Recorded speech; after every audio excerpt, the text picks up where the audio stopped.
A new report from Equifax Canada is painting a grim picture of Canadian household finances. It says insolvency volumes have risen to their highest level in 17 years. So that 18.8%, right? That's sort of that volume we saw, the highest since 2009. When we look at the rate of the insolvency, those numbers as well, the consumers, and that sort of the percentage of consumers who became insolvent, those levels are highest since 2019.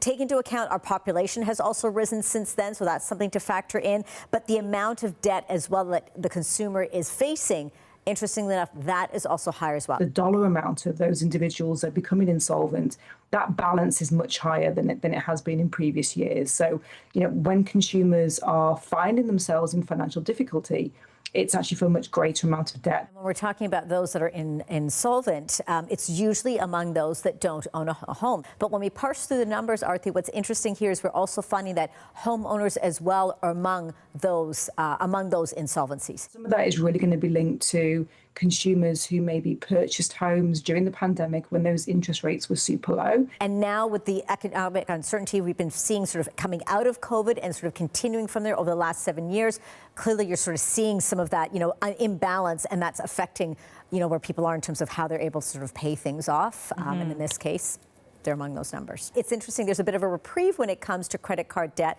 In fact, we're finding that more and more people are looking to pay off their balances in full versus those partial payments. So what you're noticing here with the economic uncertainty, people are being a little more cautious. They're not making those big purchases. They found in 2025, for example, the number of holiday purchases was down. What's also interesting is when we make the comparison among who is paying off their credit cards, and those 25 and under are doing a really great job. Despite what we're seeing when it comes to youth unemployment, people not being able to find jobs, they're sort of trying to stave away from that debt. So you're noticing that balance there when it comes to the overall economic stage of what we're at, the uncertainty, where interest rates are. It's certainly affecting the consumer, and then the overall numbers that we're seeing right now in terms of debt, insolvency, and then, of course, being able to pay off your mortgage.